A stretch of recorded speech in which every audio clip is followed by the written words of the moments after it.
Selamat malam sobat subscriber channel Kawan Horor, pecinta cerita horor. Malam ini Kang Sarman akan membawakan sebuah kisah dari akun Twitternya Agung Nugroho berjudul asli Oyod Mimang di Jalan Pulang. Baiklah, tanpa berlama-lama lagi, kita langsung saja masuk ke ceritanya. Namun, sebelum cerita dimulai, Kang Sarman selalu mengingatkan agar kalian jangan pernah dengarkan cerita ini sendirian. Karena terkadang mereka tidak hanya hadir di dalam cerita. Malam sudah sangat larut. Kami tiba juga pada tujuan, yaitu di desa P. Kami disambut oleh calon keluarga baru kakak sepupuku. 2 hari lagi kakak sepupuku akan melepas masa lajangnya, menikah dengan perempuan yang sudah lama sekali menjadi pacarnya. Kalau itu kredit mobil sepertinya sudah lunas. Rasanya lebih lega saat sudah sampai. Kami bercerita di perjalanan tadi. Ada hal-hal aneh terjadi waktu perjalanan. Tapi ya sudahlah. Toh sekarang aku sudah menikmati segelas teh hangat dipadu dengan cemilan tradisional Banjarnegara. Belum ada setengah jam kami beristirahat. Tiba-tiba saja Mas Simin berbicara dengan nada serius. Selamat malam, saya Simin mewakili keluarga dari Tegal. Sudah melaksanakan tugas saya mengantarkan Agung sampai Banjarnegara. Tugas kami sudah selesai. Kami semua izin pamit untuk pulang ke Tegal. Mas Simin buru-buru pamit. Loh, kok tiba-tiba sekali? Rokok belum habis. Teh di gelas masih banyak. Kue dan cemilan baru sedikit yang dimakan. Lagian, ini sudah larut malam. Bukannya Pak T di Tegal bilang kita disuruh menginap. Mau kemana sih mas?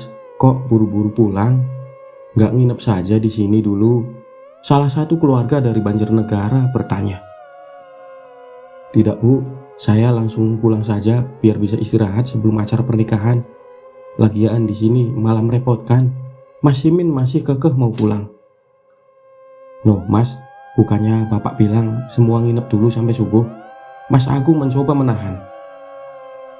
Sudah nggak usah Kung, keburu pagi, nanti malah sedikit waktu istirahatnya. Loh, bukannya malah lebih baik kalau malah bermalam di sini. Istirahat sampai subuh, setelah sholat subuh bisa melanjutkan perjalanan pulang seperti pesan Pak D. Aku bergumam dalam hati, tapi pada akhirnya aku hanya ikut saja. Rasanya aku tidak berani memberikan opini saat itu. Mungkin karena di mobil itu aku yang paling muda. Akhirnya kami semua bangun dari kursi masing-masing, bersalaman dan berpamitan. Pegal di badan belum menghilang, ada makanan yang belum disantap. Dalam pikiran aku bertanya, kenapa buru-buru segera pulang? Di malam yang dingin dan medan yang tidak kami kenal. Mau diantar sampai ke pertigaan batas desa enggak mas? Sebenarnya gampang sih, dari jalan utama desa lurus terus nanti mentok ada pertigaan belok kiri. Jalanan menurun, jangan ke kanan. Di jalan bukit itu rusak. Mas Agung mencoba menawarkan bantuan. Nggak usah Gung, gampang kok jalannya, aku sudah ngerti, saut Pak Supir. Akhirnya kami berempat berpamitan dan meninggalkan desa P. Sudah larut malam. Udara saat itu sangat dingin. Aku duduk di depan menggantikan kursi Mas Agung menemani sopir. Mas Simin dan Pak T duduk di bangku tengah, bangku belakang kosong. Untuk jaga-jaga, aku mencoba membuka aplikasi Google Maps, tapi sinyal benar-benar tidak bersahabat di sini. Sambil terus mencoba membuka aplikasi Maps, aku mengobrol dengan sopir biar nggak mengantuk. Saat itu kecepatan mobil bisa aku katakan ngebut. Mungkin karena sudah malam, jalanan sepi jadi sopir bisa memacu mobilnya dengan kecepatan maksimal. Jalanan yang aku rasakan sangat nyaman, aspal yang halus. Kami semua nyaman di dalam mobil. Aku sudah tak tahu berada di mana. Malam membuat semuanya sama.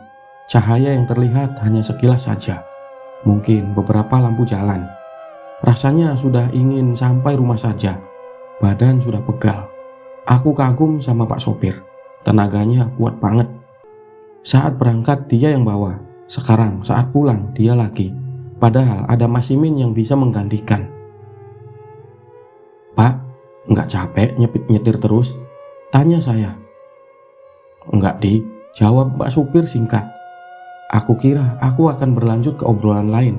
Ternyata benar-benar jawaban yang singkat. Mungkin beliau fokus dalam berkendara, konsentrasi tinggi. Tapi aku masih bertanya-tanya, ada masalah apa sih dengan Pak Sopir? Kenapa buru-buru pulang? Padahal hari pernikahan 2 hari lagi. Aku masih terdiam. Mas Imin dan Pak Den dulu juga diam. Kami semua tidak ada yang tidur. Tapi aku merasa aneh. Kenapa semua seperti terpaku pada sesuatu? Tidak ada komunikasi. Tapi tidak ada yang terlelap. Padahal malam sudah sangat larut. Belum selesai berpikir, tiba-tiba mobil berhenti. Ban selip. Tidak bisa berjalan seperti bertahan sesuatu. Ada apa, Pak? Tanyaku cepat. Enggak ada apa-apa, Dik. Jawab sopir. Semua orang terdiam. Akhirnya aku bilang ke sopir untuk turun dari mobil. Ada yang gak beres dengan semua ini. Saat aku buka pintu mobil dan turun, pohon salak pertama yang aku lihat. Lalu aku melihat ban belakang yang ternyata selip karena lumpur. Jalanan di belakang mobil menanjak. Lalu aku menuju ke depan. Seketika, dada terasa sakit karena kaget. Tubuh terasa lemas sesaat. Mobil kami di ujung tebing. Di bawahnya sekitar 2-3 meter terdapat sungai yang mengalir. Aku langsung mengabarkan apa yang aku lihat kepada semua yang ada di dalam mobil. Aku memerintahkan sopir untuk cepat-cepat menarik rem tangan. Mas Simin seperti ikut sadar dengan situasi yang ada. Akhirnya Mas Simin dan Pak D ikut turun memastikan apa yang terjadi. Kami bertiga bingung, kenapa kami tiba-tiba ada di sini. Jalan yang kami lihat tadi ada di mana? Lampu-lampu jalan kok nggak ada. Kenapa semua berganti dengan pohon salak? Kanan kiriku kebun salak, depan tebing dan sungai, belakang jalanan tanah yang menurun. Semua gelap. Penerangan satu-satunya hanya dari lampu mobil. Kami tidak dapat putar arah. Jalan hanya cukup untuk satu mobil. Aku perintahkan supir untuk mundur. Berkali-kali dicoba, hasilnya sama saja. Mobil tidak bisa mundur. Jalan satu-satunya hanya dengan mundur. Sisi kanan dan kiri hanya berjarak beberapa sentimeter saja dengan kebun salak. Di depan, mungkin kalau telat sedikit saja, mobil sudah terjun ke jurang. Bagian moncong mobil sudah di bibir tebing. Pikiranku masih kacau. Aku coba mencerna kenapa bisa sampai di sini. Parahnya lagi, kami semua tidak ada yang punya nomor HP Mas Agung. Satu-satunya orang yang mungkin tahu Banjarnegara. Aku melihat sopir masih saja diam di kursinya. Pandangannya lurus ke depan. Di saat semua panik, cuma sopir yang tidak menunjukkan ekspresi apapun. Ada sesuatu yang gak normal. Aku langsung memerintahkan Pak sopir untuk turun. Pak, kok diam saja? Bapak tadi lihat jalan gak? Kok bisa sampai masuk ke sini? Tanyaku. Nggak tahu, Di. Aku juga nggak paham. Jawab sopir. Sepertinya percuma melakukan komunikasi dengan Pak sopir. Beliau masih diam saja. Sampai tiba-tiba HP ku berbunyi. Ada yang menelpon. Lalu ku angkat telepon. Di, posisi di mana sekarang? Ini Agung. Wah, Mas Agung kebetulan sekali menelpon saya. Apa Mas Agung nggak langsung istirahat? Padahal malam sudah semakin larut. Mas, aku nyasar ini. Di mana, Di? Ada patokan yang bisa bikin jelas kamu di mana? Mas, ini aku mau belusuk kesasar. Kanan kiri kebun salak dan di depan saya tebing. Yang di bawahnya terdapat sungai. Apa nggak bisa mundur, Di? Tanya Mas Agung. Nggak bisa, Mas. Jalanannya turun, curam. Kami sudah nyoba tapi mobil tidak kuat. Share location aja, Di. Biar Mas tahu posisi kamu. Nggak ada sinyal, Mas. Buka map juga nggak bisa. Sudah dicoba berkali-kali, Mas. Gagal terus. Ya sudah, nanti saya cari bantuan. Kamu tahan di situ ya. Mas Agung menutup teleponnya. Sambil menunggu bantuan yang akan datang, aku harus melakukan sesuatu. Setidaknya tahu posisi aku di mana. Apakah di sekitar sini ada rumah penduduk, di dekat desa, ataukah setidaknya jika ada, kami bisa bertanya dan memastikan posisi agar bantuan bisa datang lebih cepat. Mas Simin bangun dari duduknya. Di, aku ke atas sebentar ya. Aku nyoba nyari rumah penduduk. Siapa tahu ada bantuan. sama sekalian cari musola. Biasanya kan kalau subuh ada orang, bisa sholat dan bisa ngerti lokasi, kata Mas Simin. Iya sudah Mas, aku sama Pak Ade dan Pak sopir di sini dulu, jaga mobil. Tetapi hati-hati Mas, barangkali ada begal ya, kataku kepada Mas Simin. Iya Dik, Mas Simin berjalan ke atas meninggalkan kami bertiga. Belum lama Mas Simin ke atas, gerimis pun turun. Wah, tidak baik nih, jalanan pasti akan menjadi licin. Ini bisa jadi malah bikin mobil tambah susah untuk mundur dan ke atas. Tapi, mau bagaimana lagi, gak bisa aku tolak. Ini sudah kehendak ilahi. Masih mencoba memikirkan cara untuk keluar dari tempat ini, tapi seperti menghadapi jalan buntu. Tidak bisa melakukan apapun selain menunggu bantuan. Mas Agung juga sampai saat ini belum ada kabar. Di, itu loh, sopirnya diam saja. Apa kamu gak curiga? Celetuk Pak D. Iya Pak D, dari tadi orang itu cuma diam saja kok. Gak tahu kaget atau gak tahu gimana. Aku juga gak paham. Tapi aku tadi juga merasa jalan itu halus loh. Kok bisa kesasar di kebun salak gini ya? Malam-malam pula. Takut ada memedi. Pohon salak itu banyak genderuwonya loh. Yang bener saja toh Pak D, jangan nakut-nakutin. Bikin gak fokus lah. Ini fokus cari informasi dulu. Doa yang baik-baik saja Pak D. Kepikiran juga sama yang tak kasat mata. Tapi jangan sampai lihat hal-hal yang kayak gitu. Kondisi sekarang saja sudah buruk. Tidak usah sampai hal semacam itu muncul. Dalam hati aku terus membaca doa sebisa aku agar terhindar dari hal-hal yang sifatnya mengganggu. Aku masih terus menunggu kabar dari Mas Agung dan Mas Simin. Sekarang sudah sepertiga malam, tapi satu pun belum ada yang datang. Minimal memberikan kabar baik terkait lokasi. Tiba-tiba handphone berbunyi. Mas Agung menelpon lagi. Di, kamu saat tadi jalan pulang, kamu ngerasa jalannya nanjak enggak? Datar Mas, halus kok jalannya, kataku. Kamu nggak nemuin jalan terjal atau bebatuan? Enggak Mas, lancar, halus, datar saja. Mas Agung lalu menutup teleponnya. Aku bingung, kenapa Mas Agung bertanya seperti itu? Memangnya kenapa? Ada apa dengan jalannya? Kami semua tahu, tadi mobil berjalan kencang. Jalanan yang kami lewati juga sangat bagus. Tapi Mas Agung bertanya seolah-olah jalan yang kami lewati itu rusak. Mobil yang kami tumpangi juga tidak menunjukkan tanda-tanda habis melewati jalanan yang rusak. Kalau kecepatan 80-90 km per jam, pasti sudah terasa jika ada jalanan berlubang. Bodi mobil juga masih bagus. Tidak ada bekas gesek-gesekan di jalan yang rusak. Bahkan saat sudah masuk ke kebun salak ini saja, bodi mobil masih baik dan tidak ada baret sedikit pun. Tiba-tiba saja Mas Simin menelpon. Di, aku menemukan desa nih. Jaraknya lumayan dari TKP sekitar 400 meter. Aku masih cari warga. Sebentar lagi akan masuk sholat subuh. Pasti ada yang datang ke musola. Mas Simin mengabarkan tentang temuannya. Baik Mas, alhamdulillah. Tolong tanyakan nama desanya supaya bisa saya kasih info ke Mas Agung. Oke Di, lagi pada ngapain sekarang? Mobil masih tidak bisa bergerak Di? Masih belum Mas.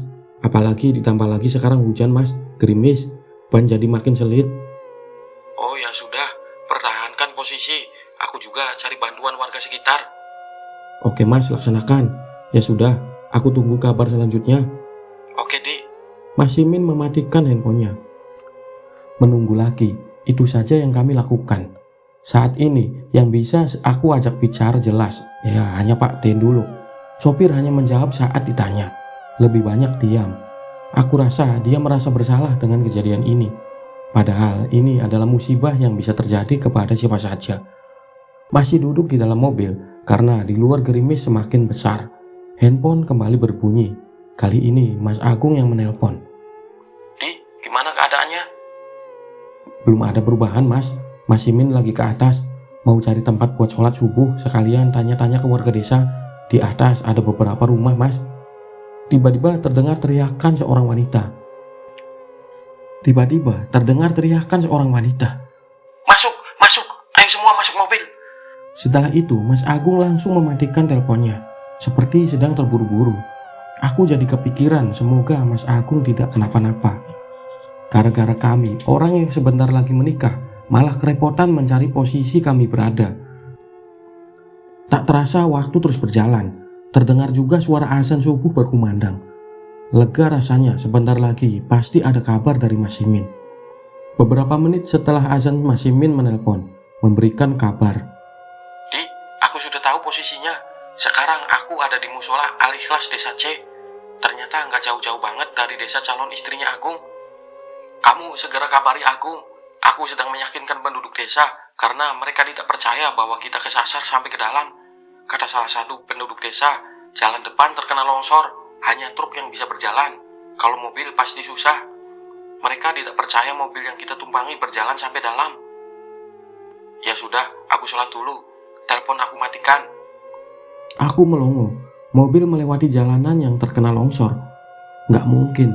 Kita tahu sendiri jalanan yang kita lewati jalan yang bagus, halus dan mulus. Longsor. Lamunanku dibuyarkan oleh panggilan masuk dari Mas Agung. Halo Di, gimana kondisinya? Halo Mas, kami sudah tahu Mas posisinya. Kita kesasar dan kejebak di desa C. Mas Agung seperti terdiam beberapa detik. Lalu dia bilang, di perjalanan menuju desa jembatan rusak karena longsor. Aku sudah sampai di sana. Cuma di atas jembatan. Aku nggak berani turun. Lagian jika memaksa turun, posisimu tidak jelas. Ya sudah, kita nunggu. Akan segera datang bantuan dari desa calon istriku. Oke Mas. Ya sudah, aku tidak bisa membantu apa-apa. Aku harus tinggal di rumah. Maaf, aku tidak bisa mengunjungi setelah evakuasi ya. Nggak apa-apa Mas. Maaf malah merepotkan Mas. Nggak apa-apa Di, namanya juga musibah. Yang penting hati-hati dalam perjalanan pulang ke Tegal ya. Aku tutup teleponnya ya Di. Oke Mas Agung. Mas Agung mengakhiri teleponnya. Seperti suara orang yang kelelahan dan kurang istirahat. Ngomong-ngomong masalah istirahat, badan juga sudah pegal-pegal. Tapi ya sudahlah, harus terus bertahan. Sinar matahari datang dengan malu-malu. Pagi itu mendung setelah hujan gerimis semalam. Mas Simin akhirnya kembali lagi ke mobil, membawa beberapa warga sekitar. Nampak raut wajah keheranan melihat mobil yang masuk kebun salak. Kata warga sekitar, kejadian ini baru mereka alami. Salah satu warga juga bercerita, desa mereka habis kena longsor saat awal tahun.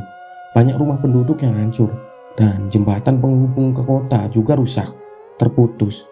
Jalan satu-satunya membuat jalan darurat yang hanya bisa dilalui mobil besar dan truk besar. Kami diberikan makanan ringan, seperti ketela rebus, gorengan, dan juga teh panas untuk mengisi perut kami. Warga desa ini ramah-ramah. Tak lama berselang, warga dari desa P, desa calon istri Mas Agung juga tiba. Mereka naik mobil besar bertenaga diesel dengan bak terbuka. Setelah melakukan obrolan, kami semua sepakat mobil akan ditarik dengan tali tambang yang dikaitkan pada mobil besar. Percobaan pertama dilakukan, tapi tidak membuahkan hasil. Ban masih selip. Beberapa warga mendorong dari samping. Ada juga yang memberikan papan kayu pada ban agar mobil bisa bergerak. Jalanan yang curam, tanah yang habis diguyur hujan, membuat semakin sulit proses evakuasi mobil. Percobaan kedua dan ketiga gagal. Kita ganti menggunakan truk. Tak jauh beda hasilnya, sama saja. Mobil masih tidak mau bergerak. Akhirnya ada seorang yang berkata, sudah, tarik saja dengan tangan. Percobaan terakhir dilakukan. Ada sekitar 25 orang bersiap menarik mobil tersebut. Posisi mobil di bawah. Tali tambang sudah dipegang semua orang. Dari atas, mereka menarik mobil pelan-pelan. Sopir terus berusaha menggerakkan mobil, dan ban terus berjerit. Bunyi mesin meraung-raung. Pelan tapi pasti, mobil mulai bergerak ke atas. Warga bahu-membahu menariknya. Spion sebelah kiri kena pohon salak, terkena sangat telak. Anehnya, rasanya waktu masuk jalan ini seperti tidak ada yang menghalangi. Tapi saat mau keluar, beberapa pohon posisinya sangat mepet dengan mobil. Akhirnya, mobil kembali ke jalan utama. Kami sangat berterima kasih kepada masyarakat desa yang sudah membantu proses evakuasi. Sebagai tanda terima kasih, Mas Simin memberikan uang kepada salah satu warga desa. Tapi semuanya menolak. Mereka sudah senang bisa membantu kami. Mereka ikhlas melakukan semuanya. Setelah semua beres dan persiapan sudah selesai, kami semua pamit melanjutkan perjalanan pulang. Mobil dari Desa P mengawal kami sampai jalan provinsi. Mobil Desa P berjalan di depan, kami mengikutinya. Selang beberapa menit perjalanan, kami merasakan jalanan yang benar-benar rusak. Kami melihat jembatan yang putus seperti Mas Agung ceritakan tadi. Jalanan masih tanah dan banyak bebatuan. Mobil kami naik dengan susah payah, sampai akhirnya bisa berjalan kembali ke jalan beraspal. Jalan yang kami lewati banyak sekali lubang. Kami melewati hutan pinus dan terus turun ke bawah. Yang ada dalam pikiranku, aku yakin ini bukan jalan semalam. Tidak seperti ini. Aku tidak merasakan mobil posisi menanjak. Mesin juga normal. Pak sopir menginjak gas dengan stabil, seperti berkendara di jalan yang datar dan halus. Akhirnya sampai juga kami di jalan provinsi. Rombongan pun sudah kembali setelah mengantarkan kami. Kami berjalan pulang menuju Tegal. Baru 20 menit perjalanan, kami diteriaki oleh banyak orang. Beberapa pengendara motor juga menyuruh kami menepi. Ternyata ada sesuatu yang lepas dari mobil kami. Roof rail palang atas mobil bagian kanan lepas, perlu diperbaiki terlebih dahulu. Sopir dan Pak D memperbaiki roof rail. Aku dan Mas Simin beristirahat. Benar-benar lelah rasanya, ingin sampai rumah. Mas Simin juga kadang-kadang terlelap tidur. Semalaman dia mencari informasi tentang posisi kami di desa yang tidak kami kenal. Akhirnya setelah 30 menit, roof rail terpasang rapih kembali. Kami melanjutkan perjalanan. Saat itu pagi sekitar jam 10 pagi, kami sudah mulai lepas Banjarnegara menuju Purbalingga. Melewati jalan seperti saat berangkat. Melewati pohon randu kembar lagi. Bedanya saat ini siang hari. Tapi ada satu hal yang aneh yang saya rasakan saat itu. Perjalanan pulang seperti lebih lama dari saat kami berangkat. Aku terbangun dari tidurku. Mobil masih dalam keadaan berjalan. Tidak ada komunikasi antara kami berempat. Semua kelelahan kecuali satu orang, Pak sopir. Aku pikir Mas Simin akan menggantikan sopir, ternyata tidak. Dia masih mengendalikan laju kecepatan mobil sampai saat ini. Aku langsung melihat jam di layar handphone. Waktu pada saat itu menunjukkan hampir pukul 5 sore. Yang benar saja, masih belum sampai. Aku melihat sekitar. Rasanya tadi sudah melewati daerah ini. Bangunannya, jalannya seperti berulang kali kami lewati. Tapi satu hal, saat ini kami sudah sampai di kota Tegal. Tapi kenapa Pak sopir malah muter-muter? Akhirnya aku bangunkan Mas Simin. Dari situ aku beritahu info kepada Mas Simin. Dalam keadaan yang sudah sangat lelah, Mas Simin menegur Pak sopir. Seketika itu raut mukanya berubah seperti orang yang kaget. Dari situ Mas Simin akhirnya mengarahkan mobilnya menuju ke rumah. Kami sampai rumah menjelang maghrib. Aneh rasanya, perjalanan yang kami tempuh awalnya membutuhkan waktu 4-5 jam. Saat pulang lebih dari itu. Kami semua lelah, duduk di teras rumah Mas Agung. Dari dalam keluar Pak DS, bapak dari Mas Agung. Kami disambut oleh keluarga Mas Agung, disuruh istirahat sebentar sebelum kembali ke rumah kami masing-masing. Pak DS tidak menanyakan kejadian kemarin. Beliau cuma bilang, "Sudah, yang sudah terjadi jangan dipikir dalam-dalam. Yang penting pulang dengan selamat. Kalau bisa bercerita, ini jangan diceritakan, jangan dibuka, biar disimpan sampai acara selesai." Aku melihat Pak sopir tiba-tiba menggigil. Pak DS langsung memberikan 1 gelas air putih yang sudah diberi doa. Setelah Pak sopir meminum, dia jadi lebih tenang. Wajahnya masih menunjukkan ekspresi kebingungan. Setiap diajak bicara, nggak pernah nyambung. Pak DS bilang, Pak sopir orang yang paling awal kena. Pertama di Randu Kembar, kedua di sekitar kebun salak arah masuk desa. Demi keselamatan yang lainnya, Pak DS menyarankan Pak sopir untuk istirahat terlebih dahulu. Pak sopir baru istirahat penuh karena perlu waktu seminggu untuk memulihkan kondisinya seperti semula. Sore itu kami minum teh poci sambil mendengarkan cerita dari Pak DS. Beliau memberikan wejangan tentang rasa syukur akan kehidupan dan keselamatan yang sudah diberikan.